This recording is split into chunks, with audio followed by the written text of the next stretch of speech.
سلام كم يتخونوا زخبركم تعذبتنا نهلو معلت حيزنا لكم زغربنا زيناتاتنا باخم نبلو سناي مكتال كون لكم يمنا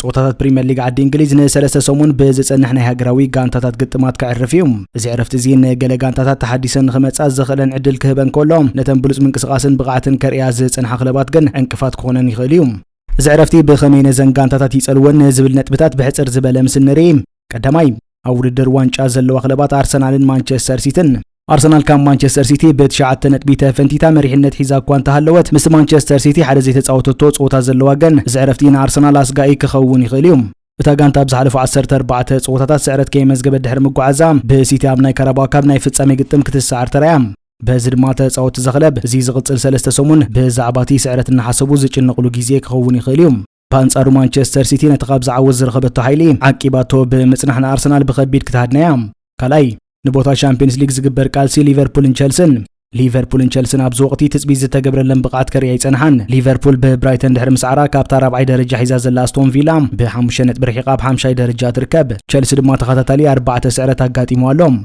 اسلطان تشيلسي ليام روزينير زعرفت زين تጻوتو داغماي كبرابرو زصعرولن حساباتهم زكبولن بلص عدل مخانو غليصلهم سالساي نابيروبا ودرات نمتاو زغبر زلو ودرم برايتن ليفربول بمسعرا ساندرلاند مان نيوكاسل اب قطم دربي بمنبركخا كلتين كلبات بلصنا امراو بقعت حيزنا بعرفتي خدالوام ساندرلاند ب43 نطبي مبل 11 درجه بمغمات كاب نيوكاسل بحنت نطبي بليصا تركب بورنسماوث دما بزحلفو 11 صوتات كيتسعرت بتغعزو زلام نابطاناي موداتا ترتانا بيروبا ودر تاتو شامناي درجه نمدياب ابلص كونتات تركب رابعي كم مورد نمدحان زغبر زلو قالسيم زمنالبات زعابي وددر زكايدلو بوتايوم توتنهام ابز عامت حنت عوتاي مزغبتن زلام ابزي زحلفنا قدام سنبت صوتا دما بنوتينغهام فورست 3 باروخ سعر ترايام توتنهام ميدا بتمزغيبو زلو 28 تنشتوتات دحرام مبل 10 ترتا بريمير ليج زلا وولفز تسرعم እዚ ዝቕጽል ሳምንታት ቶተንሃም ብዛዕባ አሰልጣኝ ኢጎር ቱዶር ውሳኔ ከተሕልፈሉ ትኽእል ጊዜዩም በአንጻሩ ኖቲንግሃም ፎረስት ካፕቴን ሙራድ ዞባ በ3 ነጥብ ሪሕቃቶ ብዘላም ናይ ፕሪሚየር ሊግ ጻንሖታ ተስፋ ጌራትሉ ትርከብ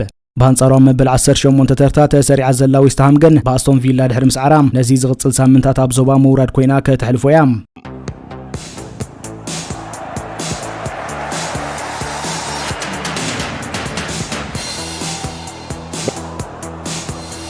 تنتان سبورت ريو فرديناند مانشستر يونايتد اب كرامات 4 ተጻውቲ ከተምጻለዋ በመባል አቡል ቁዝቅርቦ ናይ ፖድካስት መደቡ ተዛሪቦም ዝገዲም ተጻውታይ ማንቸስተር ዩናይትድ ሪዮ ፈርዲናንድ ዛናይ ቅድም ክለቡን ኣብ ቻምፒየንስ ሊግ ንምምላስ ኣብ ተቃረበሉ ዘላዋን ኣብዚ ዝቕጽል ናይ ዝውውርዋን 4 ሓደስቲ ተጻውቲ ከተፈርም ከም ዝግባ ገሊጾም ካብዞም 4 ተጻውቲ ቶም ክልተ አከፋፈልቲ ክኾኑ ከም ዘለውም የተሓሳሰብ ፈርዲናንድ ኣብ ናይ ውልቁ ፖድካስት ከም ዝገለጾም ኣብ ክራማት ዘኽለብ ከተካይዶም ዘለዋን ናይ ምስጋር ተጻውቲ መስርሕ ከምዚ ዝስዕብ ክኸውን ኣለዎ ይብል ክልተ ከፋፈልቲ ሓደ ቋሚ ተሰላፍ ዝኸውን ከሜሊዮት አንደርሰን ወይ ብሩኖ ጉማሬዝ ዘአመሰሎም ሓደ ድማ ካብ ብሩኖ ፈርናንዴዝን ኮቢ ማይኑን እናተማሃረ ዝጻወት ንእሽቶ ተጻዋታይ ክኸውን ኣለዎ ይብል ፈርዲናንድ ከም ዘስመረሉ ዩናይትድ ኣብ ዝዋን ዘልያ ጉልበት ዘለዎ ሜዳ ክሽፍን ዝኽእል ንጋንታ ዝደፍን አከፋፋልዮም ፈርዲናንድ ቀጺሉ ዘኽለብ ሓደ ተወሳኺ አጥቃዒ ከም ዘድልያ ይምጉት ዝሓለፈ ክራማት ብልዕሊ 70 ሚልዮን ፓውንድ ዝመጸ ቤንጃሚን ሴስኮ ኣብ ዝዋን ጽቡቕ ምንቅስቓስ የርኢ እኳ እንተሃለወ ፈርዲናንድ ግን ንዑ ደጋፊ ዝኸውን ንእሽቶ አጥቃዒ ከም ዘድልያ ያምን አሞዳታ ደሞ ሓደ ናይ ክንፊ ተኸላኸላይ በዘኽለብ ክፍርም ፈርዲናንድ ይጠልብ እዚ ናይ ቅድም ተኸላኸላይ መስመር ምክልኻል ማን ዩናይትድ ካብቲ ዘርእዮ ዝነበረ ድኹም ምንቅስቓስ ኣዝዩ ተማሓይሹ እኳ እንተሃለወ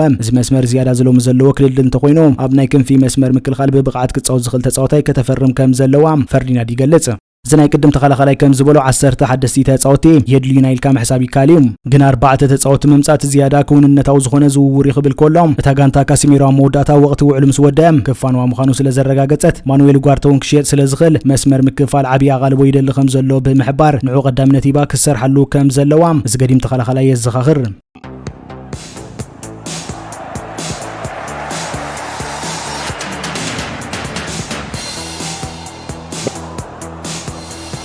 አሰልጣን ሀገራዊት ጋንታ ኖርዌይ ስታለ ሶልባከን ከም ዝገለጾም ማርቲን ኦዲጋርድ በሰንክቲ ዘጋጥሞ ዘሎ ተኸታታሊ ማህሰይቲ ካብ ሜዳ ምርሓቑ ኣዝዩ ሓዚኑ ከም ዘሎ ሓቢሮም ኦዲጋርድ ኣብ ዝሓለፈ ሓደ ወርሒን 13 ደቂቃ ጥራዩ ተጻዊቶም እዚ ድማ ነቲ ወዲ 27 ዓመት ሓለቓ ጋንታ ዓብይ ብስጭት ፈጢሩሎም አሰልጣኒ ሶልባከን ምስ ጋዜጣ ደግ ብላለታ ኣብ ዝገበሮ ቃለ መሕተት ኦዲጋርድ በሰንኪ ካብ ሀገራዊት ጋንታ ምርሓቑ ተቆጢዑ ከም ዘሎ ገሊጾም ኖርዌይ ምስ እስራኤል ኢስቶኒያን ኢጣልያን ኣብ ዘካየደቶም ጾታታት ክስለፍ ብዘይምኽኣሉ ከም ዝጎደሩ ድዩውን ክብል ተሰሚዑ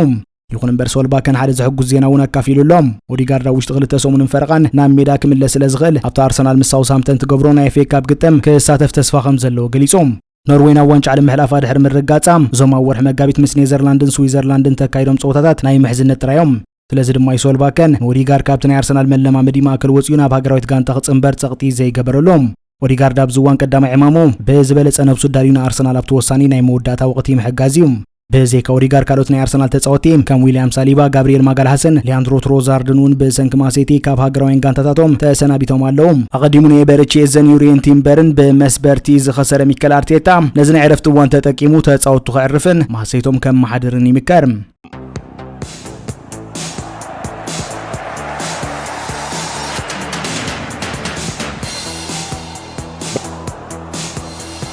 ተኸላኻላይ ሪያል ማድሪድ አንቶኒዮ ሩዲገር ኣብዚ ግዜ እዚ ብሰንኪ ማሴቲ በዘርእዮ ዘሎ ድኹም ምንቅስቓስን ዘይስነ ምግባራዊ ተግባራትን ብተሪር ነቐፌታ ይገጥመሎም ይኹን እምበር ሓለቓ ጋንታ ጀርመን የሹዋ ኪሚች ምስ ስዊዘርላንድ ቅድሚ ዘካይድዎ ናይ ምሕዝነት ፀወታ ኣብ ዝሃቦ መግለጺ ንሩዲገር ተጣቢቑሉሎም ኪሚች ኣብ ዘረቦም ቶኒ ኣዝዩ ኣገዳሲ ተፃወታ እዩ ኣብ ጀርመን ዘለዉ ሰባት እቲ ንሱ ኣብ ዝሓለፉ ዓመታት ዘመዝገቡ ዓወታት ዝረስዕዎ ይመስለኒ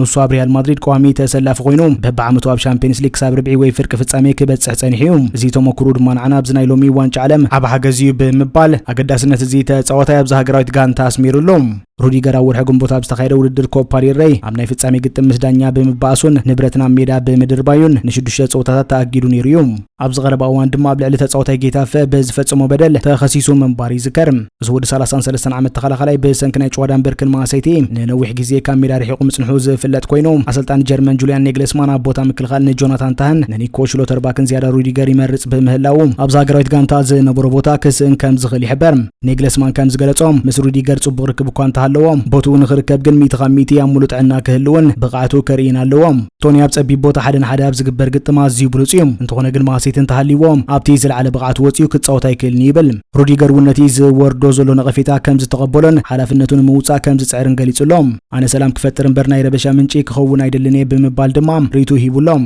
ብመሰረቱ ሎሚ ዝወጽእ ዘሎ ጸብጻብ ሊቨርፑል ነዚ ኣብ ክለቡ ካብ ክራማት ንኔው ክቕጽል ከም ዘይኮነ ዝንገረሉ ወዲ 33 ዓመት ተኸላኻላይ ከተፈርም ትዳለው ከም ዘላ ይሕበር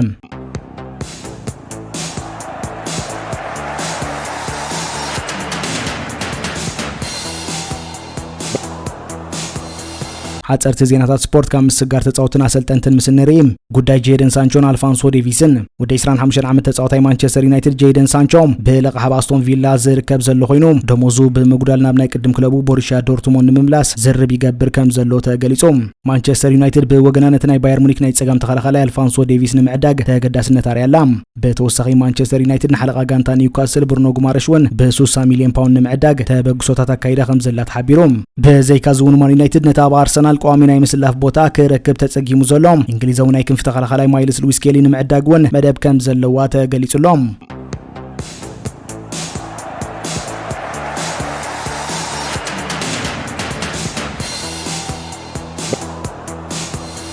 فرنساو سلطاني زندين زيدان دحر وانچ عالم نديدير ديشام تكيوم هاغراويت غانتا فرنسا سلطان خون تسماميعلوم بتخال وغن دما ايطالياو سلطاني روبرتو دي زربي توتنهام كام موراد نبسان تدحينا قوام سلطان تخلبن مخان دليتاريو كم زلو تغليصوم مانچستر يونايتد غن كسابلومي حدش سلطاني نمقصر وغاوي زرب كم زي جمرت يغلص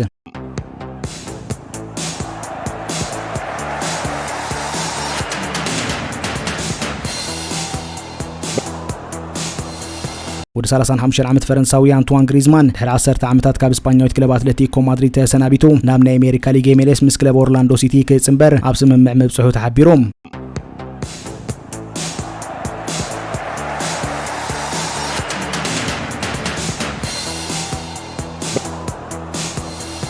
ኒውካስል አብለላ አሰልጣኒ አይዲሃው ገና እምነት እኳ እንተሃለው ኣብ ዝቕጽል ክራማት ግን ብዙሓት ተጻወቲ ከተፈርምን ከተሰናብትን ትጽቢት ይግበር